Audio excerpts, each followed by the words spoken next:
Good afternoon. Welcome to the Newsroom Pub. I'm Milwaukee Press Club President Corey Hess from the Milwaukee Journal Sentinel. This is up high today. I'm happy to be here with Mayor Cavalier Johnson. Before we get started, I'd like to thank our event sponsors. Our presenting sponsor is Spectrum News One. Supporting sponsor is We Energies.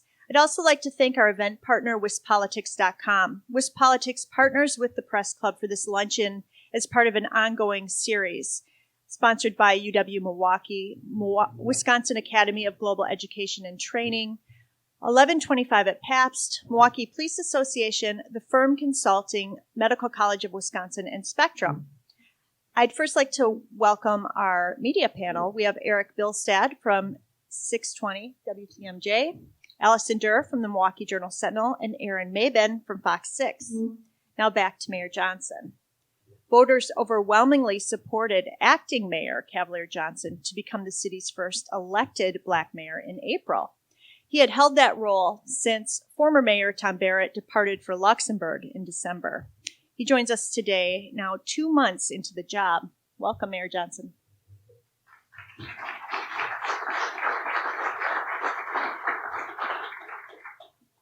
Well, I don't know if it's been exactly 2 months yet. Give me a little chance to be a little new.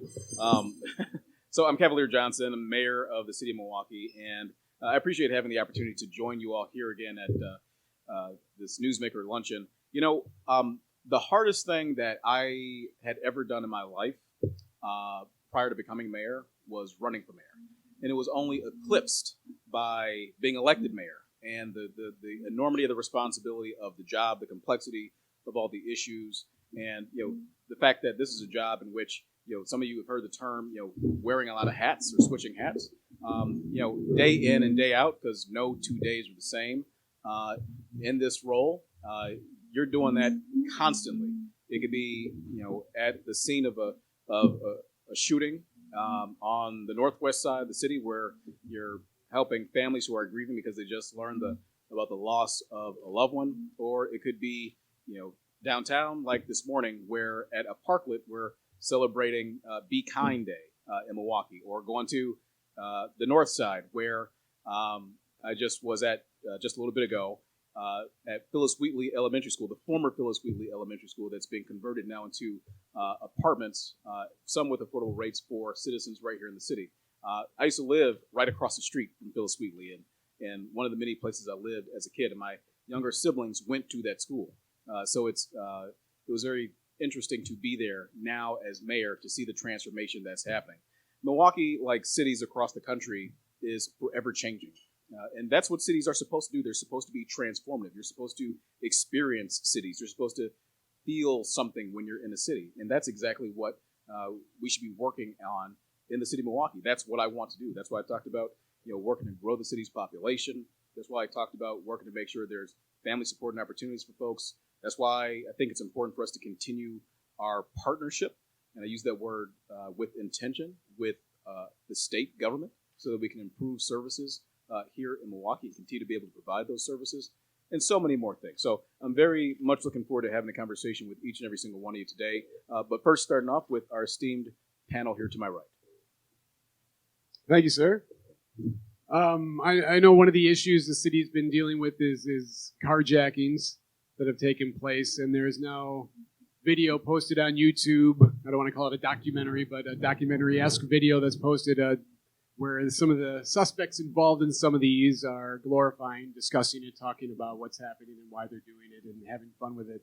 Have you seen the videos? What is your reaction to it, and how can the city best get to a target of a younger generation which consumes a lot of media via YouTube and other social media platforms? That's a great question, and yes, I've seen some parts of it, certainly. And my immediate thought was this, after seeing bits and pieces and seeing what you're talking about, where young people who are engaged in this sort of activity, stealing cars and driving recklessly throughout the city, where they've got, in their own words, no regard for human life, where they're scaring folks. It made me remember a news story, a viral clip that happened from earlier this year, where a woman who was so distraught by the fact that these young people were driving crazily in her neighborhood, and she went on a tirade, encouraging parents to take a more active role in the lives of their young people. So my thoughts were these: is that it was, first of all, it was wild, it was sad, and the actions that they were taking with disregard for their own safety and the safety of their fellow citizens was stupid. So those were my initial reactions to it. And what can the city do about it? I think a number of things. But it's not just us. So I'll talk about some of the things that we're doing to approach it, but then continue to lay out the marker that I think is critically important for addressing this and so many other issues. Obviously, we've got public safety apparatus here in the city, primarily with the police department, and police have been a great partner and supporter trying to deal with the issue of reckless driving and so many other issues across Milwaukee. So there's that. There's a traffic safety unit that was established a little more than a year ago, perhaps about a year and a half ago or so, that in the first year of operation had made contact, tickets and otherwise, education and otherwise, with over 20,000 folks who were driving recklessly in the city. So that's one avenue. Another avenue that I think is important that I continue to press the Department of Public Works on is using the built environment, built infrastructure to tackle the issue of reckless driving. Look, it's going to be really hard for somebody to drive recklessly and do what has been known now as the Milwaukee slide, where they creep up on the right and then pass you through a red light or a stop sign or whatever. It's really hard to do that when there's some concrete right there, right? And so I've been pressing the Department of Public Works to install curb extensions and bus bulbs and bump outs so that we can mitigate the opportunity for folks to be able to drive recklessly. I have been a full-throated supporter and a believer in universal driver's education for young people. And as a member of the council, I supported those initiatives to try to make sure that young people who are in Milwaukee Public Schools have access to universal driver's education. Because if you don't have a foundation in driving, that doesn't mean that you're not going to drive. And I think about myself, right? As a young person, when I was in high school some years ago, I was fortunate enough to have a job and work and to be able to afford driver ed. Fast forward these years later, I've taught my younger siblings and cousins how to drive, and I did so with a foundation in driving that I was taught the right way. Now, my peers who perhaps could not afford it, that doesn't mean that they did not drive, and if they didn't have foundations, well, guess what? That's not stopping them from teaching, their siblings and cousins to drive too. And so now, you got your two generations basically where, young people are basically teaching, I'm using air quotes on that, somebody to drive without those basic fundamentals. So that's important. So police, the infrastructure changes that we have already started implementing that are forthcoming. My desire to see the Department of Public Works use our biking infrastructure also to curb reckless driving, not just with painted bike lanes, but with protected bike lanes where we can do them, elevated bike lanes where we can do them, because it becomes another hindrance to folks who want to drive recklessly in the city. So many things. Another thing to keep young people particularly engaged is working to make sure they know what opportunities are available to them, right? In Milwaukee, we often hear that there's nothing to do in the summer. Well, there's plenty of things to do in the summer. And I think it was 2 weeks ago, I corralled a number of partners, youth-serving organizations from all across Milwaukee, north side, south side, east, west. And we came together in a press event. We said, hey, for young people that want something to do in Milwaukee, for parents who are interested in having their young people engaged, here are all the places. And here are all the things you can do. I mean, you could play midnight basketball.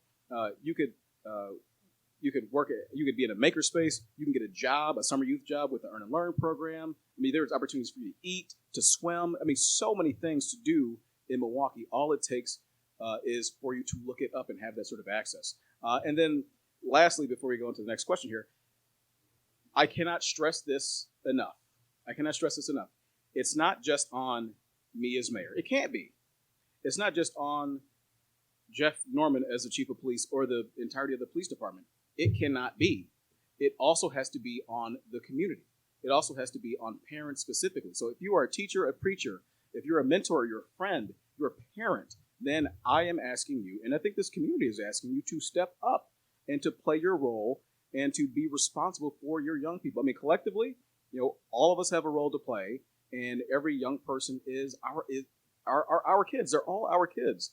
But before they walk into that street, before they go into a school building, before they go behind the wheel of a car, they're your young people, and we need parents especially to step up in this regard. Thank you again for being here. Also on the topic of violence, experts say for cities to effectively address a sharp rise in violent crime, you have to define the problem and then set specific goals that everybody can work toward. I'm wondering how you define the problem of violence in Milwaukee.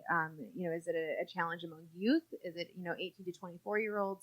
How do you define the challenges that the city is facing? Well, when you look at the thing when folks think about violent crime in Milwaukee, they turn on the news at 10 o'clock, or they turn on the news in the morning, and they catch up about what happened overnight. And the thing that makes people feel unsafe, two things, are the issue of reckless driving, which I just touched on, which we're working to address, and then also the fact that unfortunately in this community and cities like it across the country, there are these rash of shootings. All of us, at least for a time, and it should be different. It should be different. For a moment in time, there is national outrage when a mass shooting happens. But in cities, we see this on a daily basis. It's slow motion mass murder, on a constant basis. So that's something that all of us should be more attuned to, and all of us should be upset by. I think that there are a number of things that we can do, that we should do collectively as a society in order to address it. But we also have to understand that there are lanes of responsibility here, right? When you go back to the incident that happened downtown on the 13th of May, right? There are systems in place, right? And you think about the city's system, and the city system largely is, police. We have other, partners in public safety, certainly, but we have the police as well. That's the critical component of that. The city system acted, right? The officers sprung into action. They arrested, I believe, some 10 people. They took some 10 people off the street. They arrested them, and they took those guns off the street, rather, too. But think about the system before that. Think about the system before that. And the system before that is not controlled by us at the city. We just simply have to react to it. The system before that is controlled by other levels of government, be they state government or federal government, that continues to allow individuals, whether they are ill-tempered, whether they are violent, to too easily access guns. And that leads into why people feel unsafe, because they see the level of gun crime in cities like Milwaukee. Shootings that are fatal and non-fatal, right? We should get a handle on that. And we're doing that. We're working to do that on the city's end with our part of the system. But we need our partners in the other systems, the other units of government, to also do their part and do some things that are just simply common sense, right? I mean, just think about the last month in America, right? An elementary school, another elementary school, where you've got children, the most innocent among us in society, who are slaughtered, right? You at a grocery store, right? People just go on shopping, and they get slaughtered. A church, people get slaughtered. Just the other day in Oklahoma, at a hospital, people get slaughtered. And then on the streets of cities like this across the country, people are getting slaughtered, right? And nobody in the other systems seem to want to do anything about that. We need them to act. We need them to act, because these are not just Milwaukeeans, right? These are Wisconsinites. These are Americans that are losing their lives to deadly gun violence, and we could implement some common sense things to stop it, such as if a person is known to be a violent offender, well, then guess what? That person probably shouldn't have access to a gun, right? That's simple. I don't think that's a crazy, out there, or partisan thing to say. If a person is a violent offender, they should not have access to a gun. If they're a domestic abuser, well, then guess what? They probably shouldn't have access to a gun. If somebody's got a bad history, there should be background checks.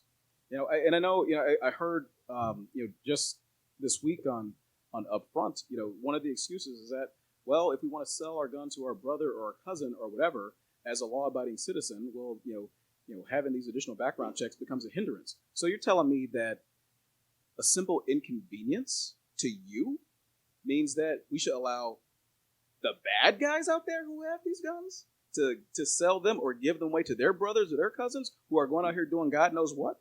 And we see it on the streets of our city, or we see it in hospitals and in grocery stores and in elementary schools? That's wrong.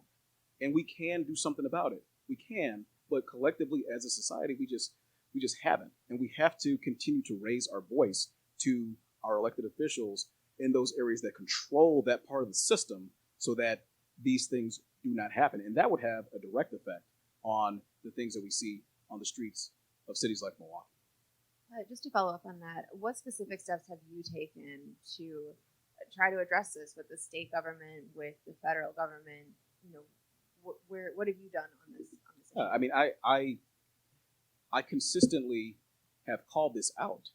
I've consistently called this out. I mean, I'm sure you could take a look at the city's legislative package, and we constantly are calling for more control over the opportunity for people, especially those folks who should not have them, from getting access to firearms, because we don't want to see people get slaughtered on our streets. So I've certainly been supportive of that. I'm using my position and my platform as mayor right now to call it out yet again, right? If folks, in this community think that it's important to have holistic public safety, I agree, and have supported, initiatives around violence prevention, around, making sure we have an adequate number of police officers on our department, working to make sure, as I said, that we joined in with a number of youth-serving organizations to try to steer young people away from what could be some troubling activities that they may partake in our community. So there are a number of things that I have done, actions that I have taken, and will continue to take in order to address the issue. But let me not let it be lost on us that at the local level, at least in Wisconsin, I know the laws are different in other states, but at least here in this one, we don't control the gun law. So we all collectively, if you're sick and tired of seeing, people being shot and killed in Milwaukee because of disputes, if you're sick and tired of seeing people being shot and killed in other parts of the state because there are suicides that are being committed or whatnot, then we all have to do our part to collectively put the pressure where it needs to go to make sure that these laws are in place so that those things don't happen on our streets. Mayor Johnson, thank you so much for taking the time to speak with a room full of journalists. We appreciate it. As we talk about violence, I want to turn to what we're seeing with response times in the city. And with violent crimes at such high levels and police staffing down, we're seeing that response times are up across the board too.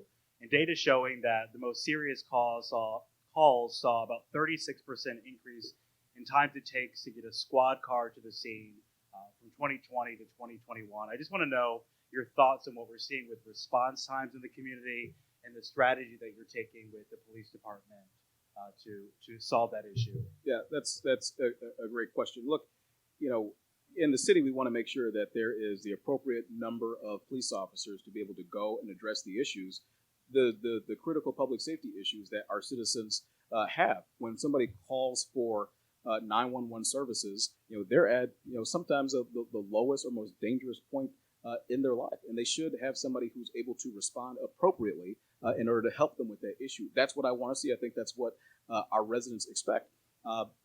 There is, however, a finite number of dollars and a finite number of staff, and a finite number or finite ability for us to be able to raise money to be able to pay for the police officers in question.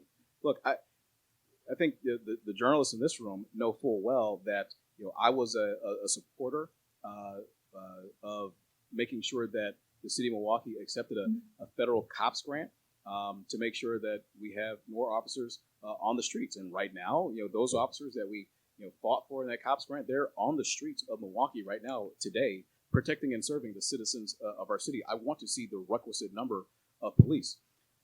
There is, though, there are two headwinds that we're facing. One is this national this national thing that we've been seeing, where unfortunately people are not at work, and people who have been separating from work. That's also been happening in policing as well. Officers are hitting 25 years and then they're leaving, right? So that's something that we have to continually work at, and something that I am interested in working at as well. So you've got that issue, and then there's the issue of funding. I think folks in here know well enough that Milwaukee is I believe the only large city in America that does not have the ability to raise its own tax at the local level, right? So for instance, all you, if you paid for lunch in here today and you were in some other city, there probably would have been some tax on that would go to the local city government to help support local government initiatives, whether it be police or fire or public works or the like. We don't have that ability to do. We don't have the ability to do that here in the city of Milwaukee, unfortunately. And so that presents a challenge for us. And so that's why I've constantly talked about the need to improve the relationship between the city of Milwaukee and our partners in Madison. The only way that we're going to be able to solve the dire fiscal challenges, including the challenge that we have for funding and staffing the police department, is with a stronger partnership with Madison. And so I'm working on that every single day. We've seen a lot of news about development in this city, likewise in other cities, but here we're seeing development. There's talk in this Iron District that could happen. Deer District is always talking about adding some more venues. For a city this size, is it able to help those venues thrive? Is the city capable of continuing to bring customers into those venues, and what can the city do to help ensure that these developers get what they need from them? Well, if it's a question of selling tickets, I mean, that's not us. That's the responsibility of those folks who are building and operating the facility. So, look, I have consistently said I want to see more growth. I want to see more development. I want to see more opportunity in Milwaukee, and I'm not shying away from that. And if I have my way, look, this is going to be a city of upwards to and over 1 million people. So there should be more than enough people to sell tickets to in Milwaukee. But I want to see more growth. I want to see more development, more jobs, more opportunity in Milwaukee. Just returning, I guess, to violence briefly. I had mentioned before the experts who say that you need to have a definition for the problem and also have specific goals to work toward. What are your specific goals? Is it, to reduce the number of children who are shot? As some cities have set goals of a 10% decrease in non-fatal shooting victims. Are there specific goals that you in the police department are working toward? I think, we've got a serious challenge right now in Milwaukee, and not just in Milwaukee, but in cities across the country, with getting our hands around the record levels of violence that we're seeing. In this city, year over year for the past, several years since COVID set in, and we've seen, unfortunately, record-breaking numbers in terms of non-fatal shootings as well as homicides that have happened in the city. That's happened in 2020. It happened in 2021, and we're on track, unfortunately, to break even those historical numbers from 2021 here in 2022. So, my goal is to reduce the number of people who are shot and killed in Milwaukee. I mean, I think that's a common goal that any mayor of any city who sees people, again, being slaughtered on their streets wants to see. But it's a difficult thing to get around. You know why? Again, because we're putting forward our best effort with the resources and the tools that we have, but some of these things are outside of the realm of the city. So that's why it's important for us to continue the dialogue and continue to work with our partners at state government to get some better controls on people who have access to guns too easily and would use them for deadly means on the street. This is all interrelated, and we need the partnerships around in order to solve these issues. And so I am heartened. I think that when I became mayor, there has been some receptiveness to members of the legislature that I've engaged in. They've engaged the same thing with me. I try to have conversations with them and build new relationships with them. I will continue to do that for as long as I'm in this office. There is no way forward, at least not in the short term, for Milwaukee to succeed, for Milwaukee to address the concerns that we have around criminal activity, especially the shootings that we see, both fatal and non-fatal, unless we have a better relationship with Madison. So I want to see a reduction in the people who are shot. I attend and have for a number of years the vigil for homicide victims that happens in December here in Milwaukee, and one candle is too much. But as I've been gone there the past several years, I've seen more and more and more candles. And I want to solve this problem. I think that people in the community want to solve this problem too. But we need everybody in the game, and that does not exclude the people in Madison. We need them to be our partners in this as well.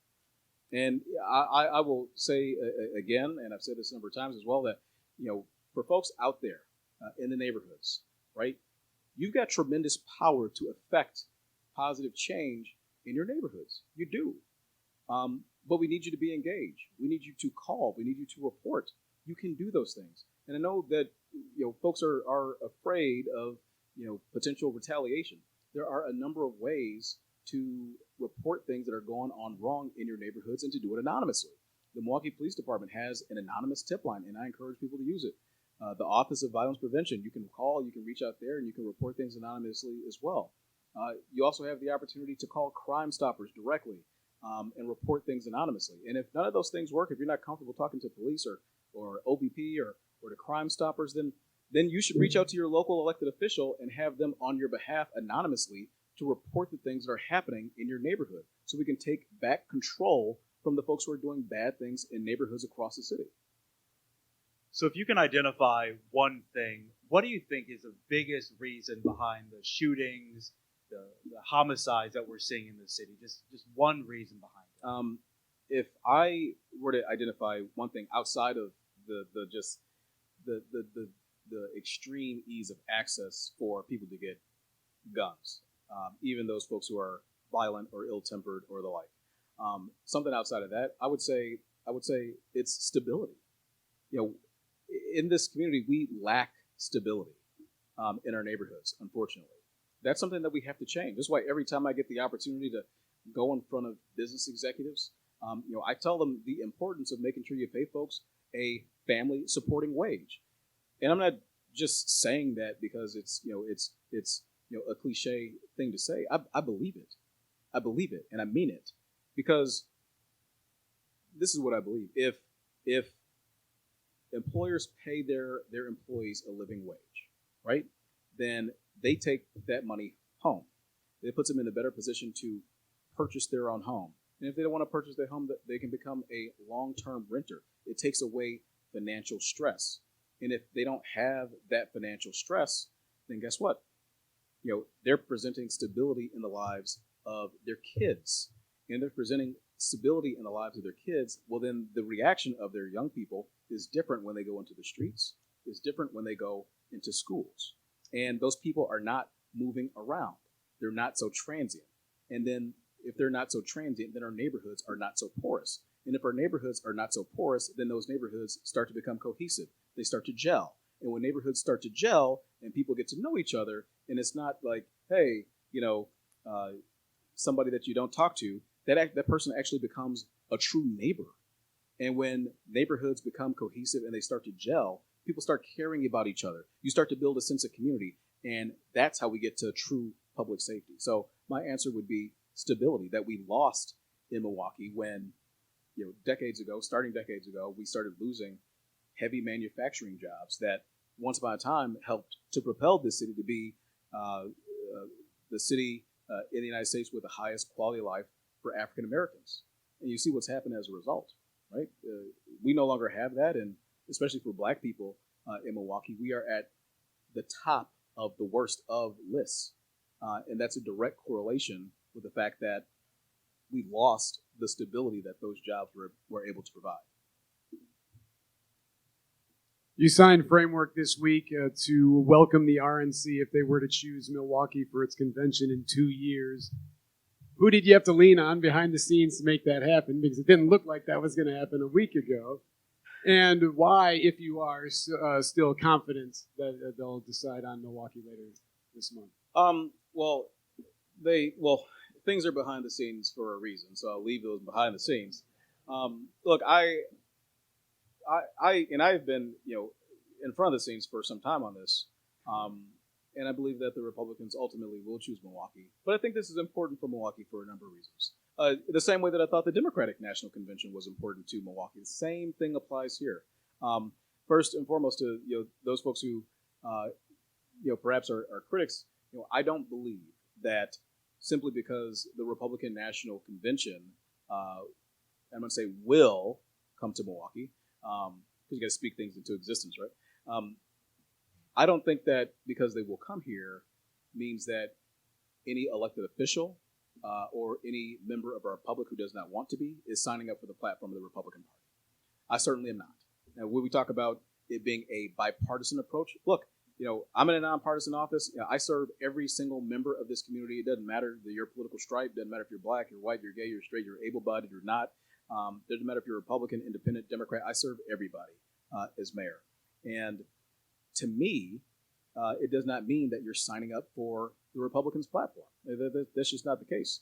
But to me, my understanding is this, is that by hosting the Republican National Convention, what it means is that this city, this region, and this state, our collective community, is going to see an infusion of resources, $200 million of economic impact. That's powerful. It's powerful to the businesses that are established in Milwaukee. It's powerful to the businesses that are working to scale up in Milwaukee. It's powerful, most importantly, to the workers in those businesses. Because the restaurants and the bars and the hotels will be booming in this city. And those are the folks who specifically over the course of the past 2 years have been battered and hammered by COVID. So we're providing a significant boost to them.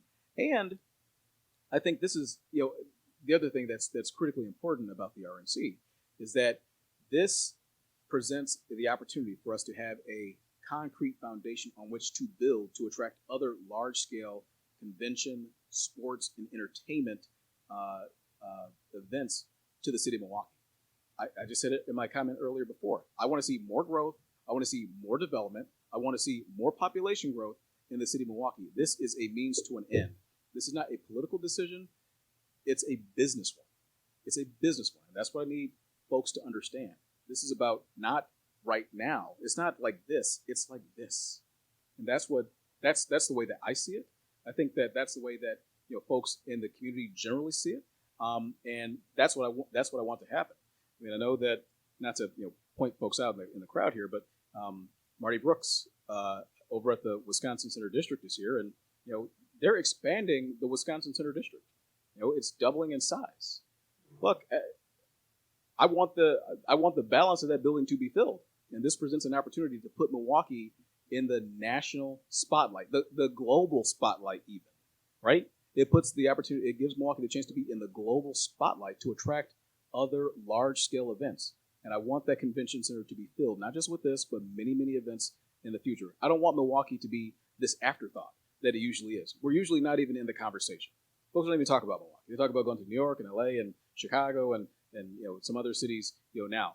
Now Milwaukee's in the mix. I want Milwaukee to remain in the mix, and this helps us to do that. Mayor, staying on the RNC, I guess, do you have any concerns about hosting a party where some have not accepted the results of the 2020 presidential election and have specifically cast doubts on the validity of Milwaukeeans' votes? I disagree with those sentiments wholeheartedly. For those folks who were saying that, we had a free, transparent, and fair election. I'll say that to anybody, including any Republican. That does not mean, though, that we cannot host the convention here and the city gets to benefit from the fact that the convention is here. Look, again, just because the convention is here does not mean you're signing up for the platform of the Republican Party. I am not. That doesn't mean you lose your value. In fact, I think, quite frankly, for those folks that disagree with the stance of Republicans, this presents the very best opportunity that you have to say that. You now have a national audience, captive audience, that's looking at Milwaukee, and you can get on that stage and you can say what you feel about the Republicans who will be in town here in Milwaukee during the convention. It presents the best opportunity to do Can you give us a little bit of what happened behind the scenes from, was it, we won't tell, literally from late last week to when that signature happened. Kind of pull the curtain back. What happened? How did it happen? Are there any curtains in here? Look,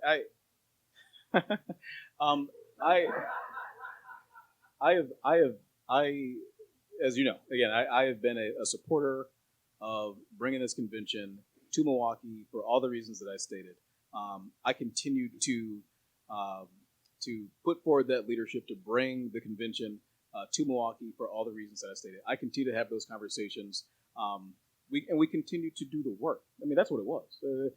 There's no secret sauce here. Like we just continue to work hard and tell the story about why it was important and why I thought that it was important for the council to approve the agreement, and ultimately that's what happened. There's no secret here. That's probably pretty boring, so hopefully that helped out a little bit. You have a brother who was arrested earlier this year, faces a felony charge. Have you spoken with him, and how has that affected you personally?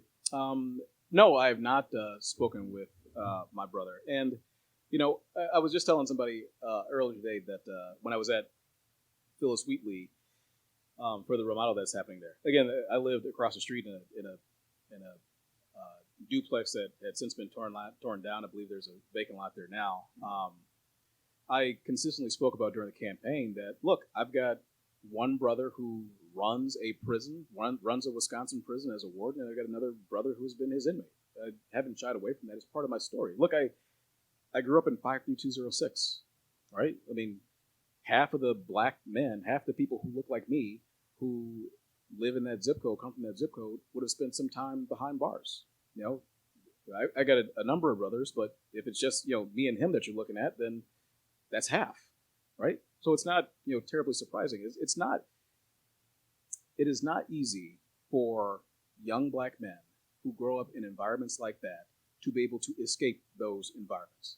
I think it's purely by the grace of God and some good luck that I am not the person you see on that TV screen, because I've made some mistakes in my life too. I certainly have.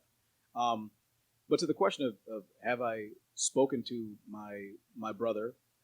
No, I haven't spoken to him. And how has it affected me?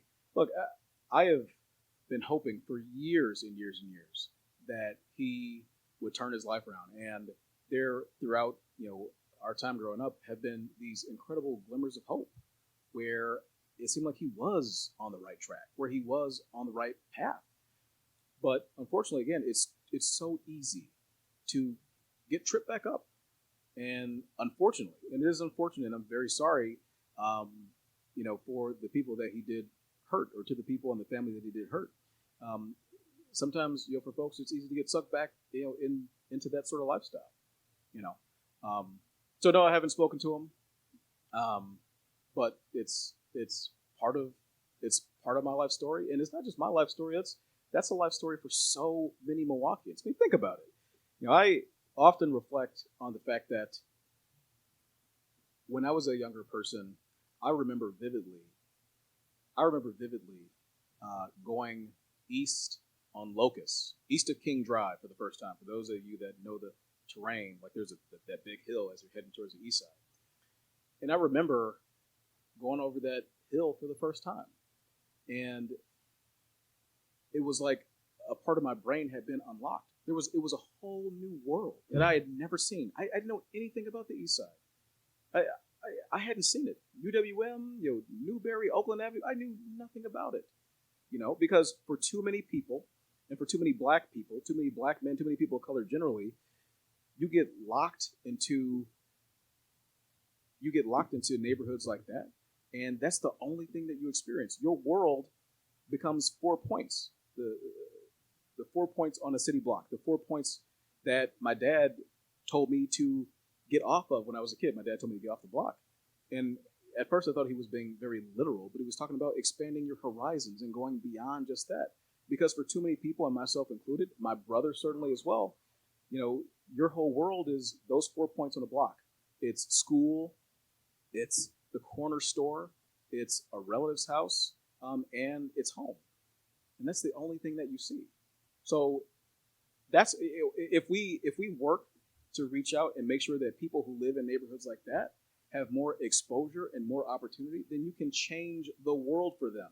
That's what happened to me, who had those same experiences that my brother did growing up. And you guys are sitting here talking to me. I'm the mayor, and he's in jail, right? So more people need opportunities like that, especially in neighborhoods like 53206.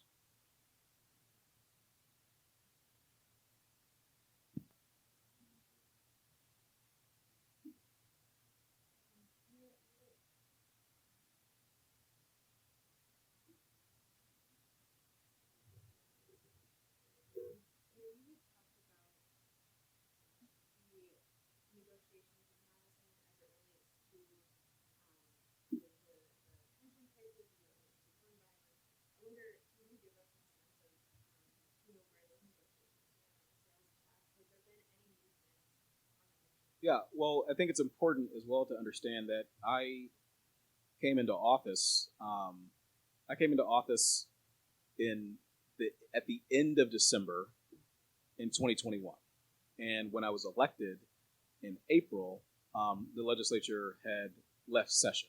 They're not even in session. So they're out running for re-election themselves right now.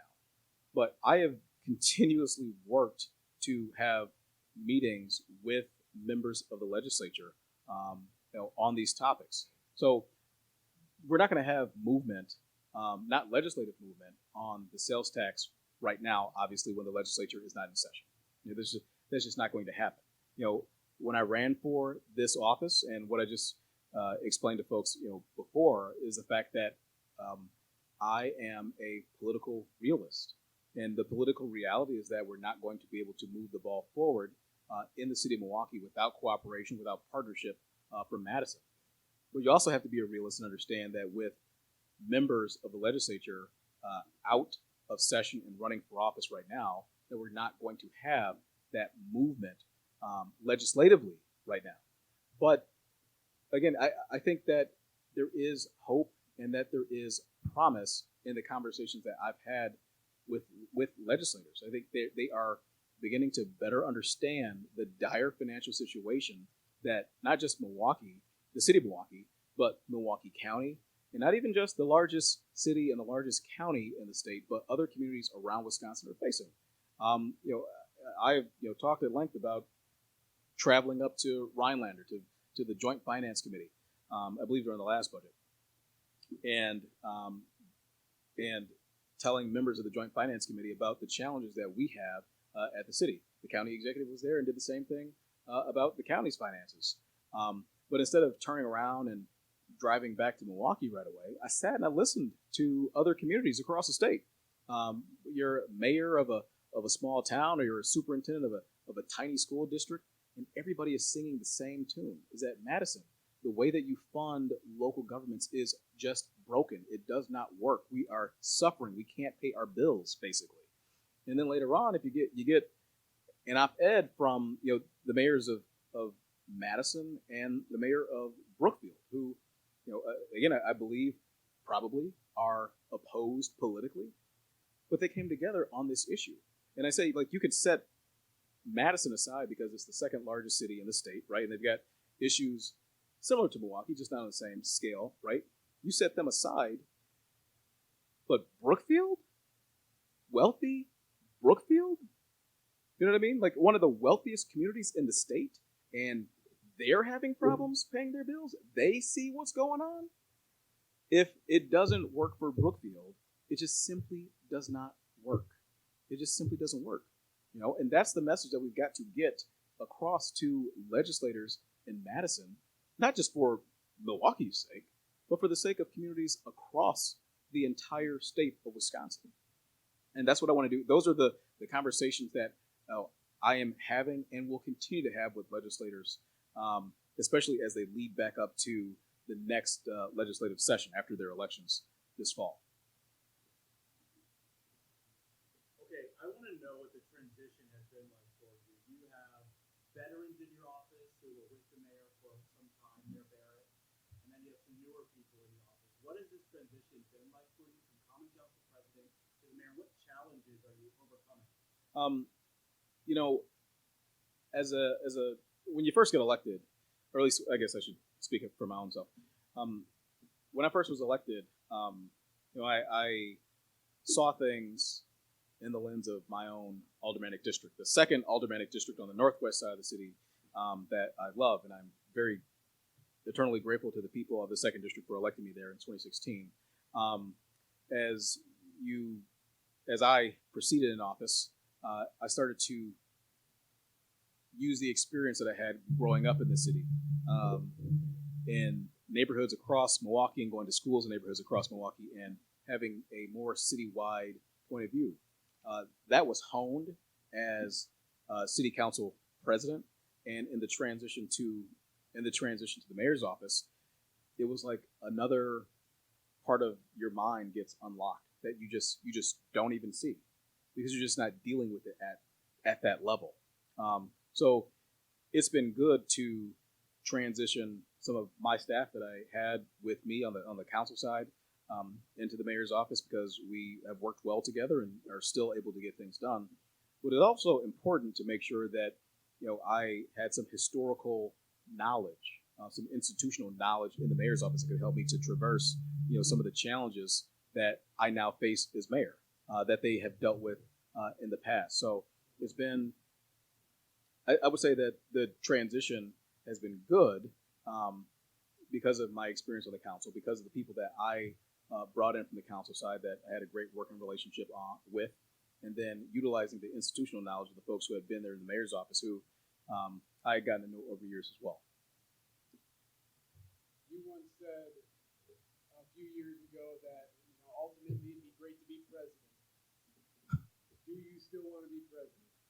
I was president of the Common Council, so of the United States. yeah. Look, I did say that, but I think it deserves a little context. So,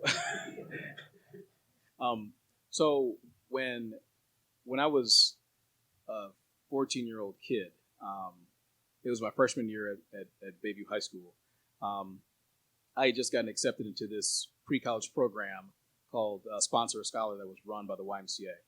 And the goal of that program was to present an opportunity for kids, for young people who grew up in neighborhoods like 53206 who were low-income students in Milwaukee Public Schools to go off to college and be the first person in their family to graduate.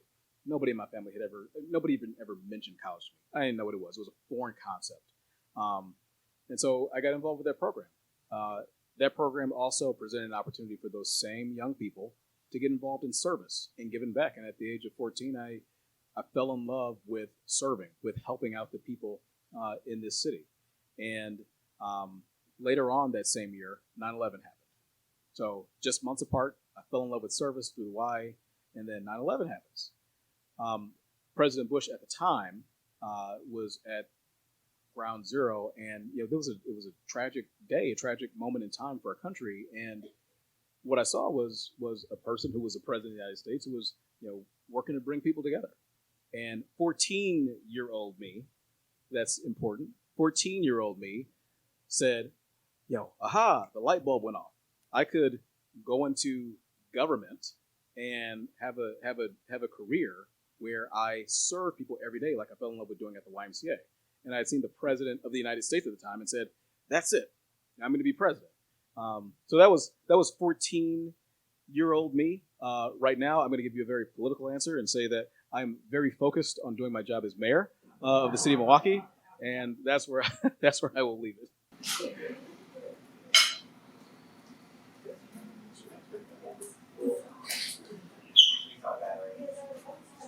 All right. Well, thank you, Eric, Allison, and Aaron, for great questions. Now we can take questions from the audience. Does anybody have? We'll start with the man in the middle. I just wanted to know what changed you, what changed your path in contrast to your brothers. And when you were talking about it, you said that you had changed, but what exactly changed? Yeah. there were a couple of moments that I can identify in life. So he's my older brother. He's 2 years older, and we had older cousins who were 2 or 3 years older than me as well. And as a kid, and I'm the youngest one, so like I wanted to hang out with them, but they didn't. They didn't let me. I think probably because they thought that I would tell, or maybe they were looking out for me. I don't know. Sometimes sometimes I would catch up with them and they couldn't ditch me, and that's where sometimes I got in trouble. So, for instance, at the corner store at 33rd and Galena, we were there. It was late night, and I was gone, and I was stealing. I was stealing gummy worms, right? I was going in and out. I was a terrible thief. I was going in and out of the store. I was stealing gummy worms, eating them. The clerk probably saw me on the camera. I'm just back and forth. And when I went in for the 8th or 9th time, the clerk sat me down and told me to empty my pockets, and I was as afraid as I could be. I think I was like 8 years old, and the clerk said, "Hey, you can get into a lot of trouble for this." He just sat me down and talked to me, gave me a chance. He said I can call the police and bad things can happen. That's all it took. Somebody gave me a chance. Somebody gave me an opportunity. And then some of it was just personal ambition. Earlier this year there was an incident where 6 people were found murdered in a house on 21st and Wright or so. I lived right across the street from that house growing up, and I remember being in 4th grade, sitting on the porch and looking around and experiencing what it was like to live in that house where the bathroom water from the upstairs was running into our kitchen and the downstairs. The plumbing in our house did not work, and so many other things. And thinking to myself, I want more. I want more for myself and for my family and for my community. And so I pulled my pants up and said I was going to behave differently and speak differently and try to do better. So some of it is personal ambition, and some of it is just because folks gave me a shot. They gave me a chance, including that YMCA program that I talked about, the Sponsor Scholar program. And to this day, more than 20 years later, I still wear this YMCA wristband every single day. Got the 4 core values of the Y: caring, honesty, respect, and responsibility. It's because somebody gave me a chance. Somebody gave me a shot. And that's why.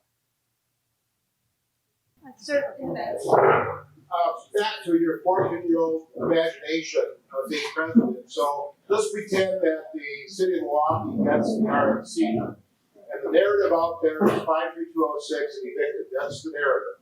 So what are your thoughts in terms of how you use, as the mayor, your leadership role to pivot Milwaukee, at least in terms of the narrative, from 53206 to something better?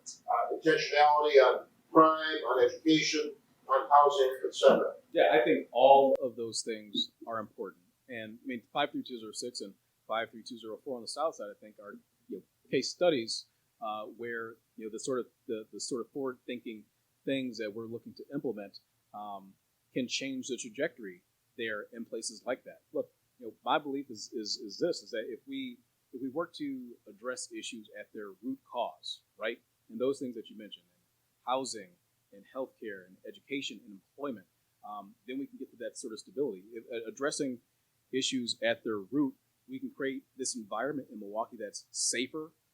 We can create an environment that is more productive for business growth, which then leads to family supporting opportunities for our residents, which then leads to stability, not just for them and their families, but for our neighborhoods overall. Those are the things that I am working towards. Those are the things that root me in my job as mayor. Coming from neighborhoods just like that, 53206 and 53204 on the south side, and working to make sure that the people in those neighborhoods have those sort of opportunities. It sort of goes back to the old saying of, you're only as strong as your weakest link. Well, if the tide rises there, then guess what? The tide rises for everybody. It's not good just for the folks who live in those neighborhoods. That's then good for the city as a whole. And if the city of Milwaukee does well, then guess what? The entire state of Wisconsin does well. That's the way that I see it. Yes, sir. Some years ago, I was teaching at you look at Whitewater, it created, of course, a homicide, sociology of homicide. That had the district attorney, our district attorney come down and speak. And I'd like you to respond, if you would, to a comment that he made. The homicide rate in Milwaukee was half what it is this blip that we're in at the moment. He said that if we don't control homicide in Milwaukee, homicide will kill Milwaukee. How Look, people are concerned about public safety, and especially that. That's what I talked about earlier. The shootings, certainly the non-fatal ones, but especially the fatal ones. You know, I think not just in Milwaukee generally, but in cities across the country, like people will make decisions based on the levels of crime that we see. That's why it's important for us to grapple that and to do it in a holistic way. It's 2022.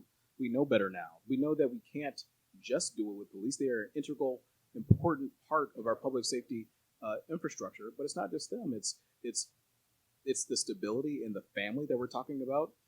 It's making sure that, you know, again, folks who shouldn't have access to guns, which most of our homicides come from, don't have that access.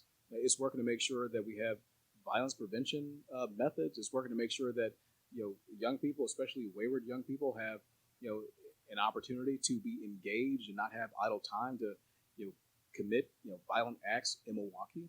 And if we don't do those things, then people will make decisions. Like, people vote with their feet, you know.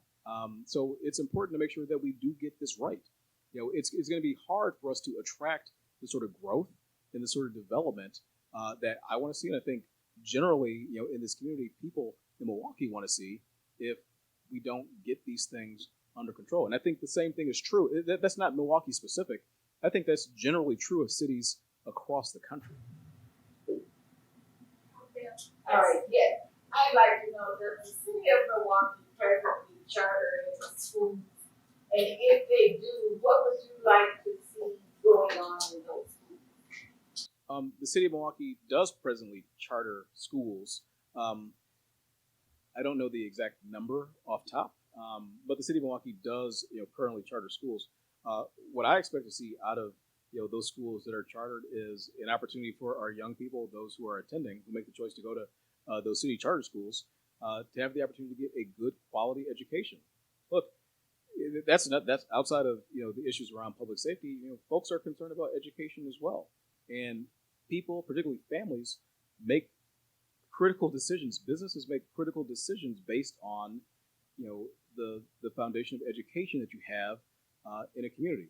You know, people will, you know, start businesses, move businesses, have kids, not have kids, move to a city or not, based on school systems. We know this, right? And so for the schools that are under the city's, the common council's purview, I want those schools to be in a position where they're creating, contributing, productive members to society through education with the schools that we charter at the city.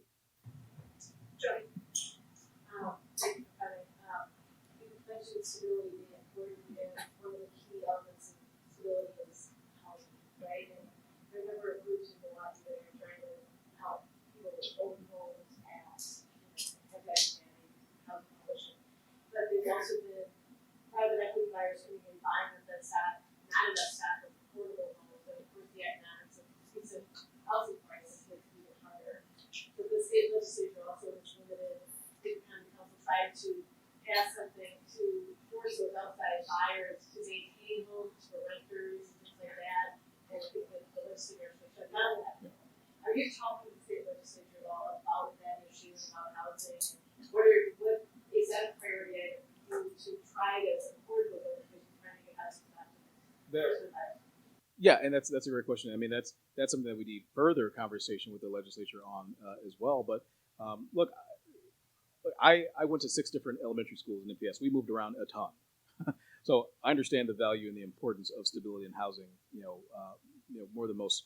I would say this, that at the city, you know, we are taking steps to try to make sure that individuals have access to affordable housing. In fact, when we talk about, you know, the American Rescue Plan Act, or ARPA, the largest expenditure that we've ever made on affordable housing happened just last year in a piece of legislation that I was the lead sponsored on to shepherd through, where we allocated some $40+ million to take the city's inventory, because obviously the city came into ownership of a number of properties via tax foreclosure after the financial collapse in 2008. So we've been working to get that backlog of properties into the hands of property owners and not in the hands of government, because it does us no good to have them. So we're taking what the city has in its portfolio. We're investing tens of millions of dollars to get those houses remediated, to sell them at affordable rates to folks who are trying to be homeowners and stabilizers, most importantly, in our neighborhoods, right? So that's something that's important. I think there's room for further conversation with the legislature about making sure that when some of these outside forces come in trying to purchase property, that there are protections in place so that we can continue to increase the affordability of homes in Milwaukee. That's an excellent point. That's an excellent point, and something that we are actively working on with what I did, and actually what the former mayor did as well in one of his last budgets. There was a retiring, I believe, a tax incremental financing district, and there were several $1 million left over. And in an effort that I supported, said, hey, let's take some of those dollars to support individuals in Milwaukee who are working to buy their first home, right? So that's something that we're actively working on. How you doing, Mayor? My question is, a lot of the conversation is about black males, right? And it's June, summertime, so we're about to start the summer. Why do you think black males need mentors, and what are you going to do to change the trajectory of the young black boys in your community? I think that's a great question. I think that young black men need mentors because a positive male role model can help to change the trajectory in somebody's life. Look, if you're not getting that at home, if that's not happening at home, it should happen somewhere, and anybody can step up and be a mentor. This YMCA program that I talked about, not only was it a scholarship program, it was also a mentorship program.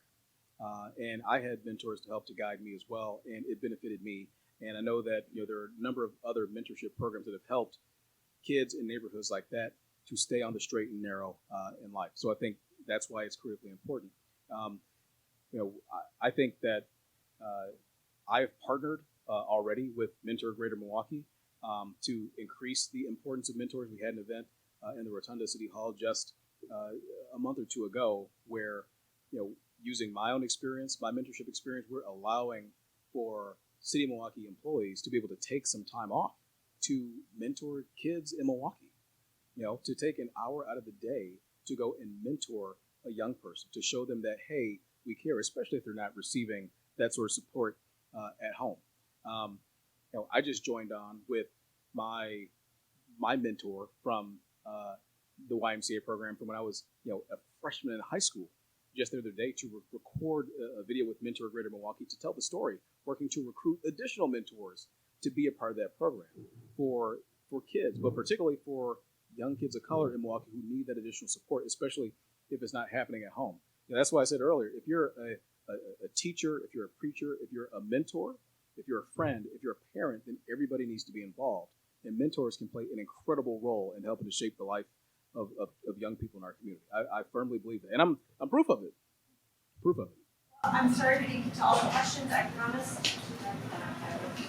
So, thank you again to our sponsors, Spectrum News One and NewsPolitics.com. I want to thank the Newsroom Pub. This place is awesome. Thank you all for coming. Thank you to our panel.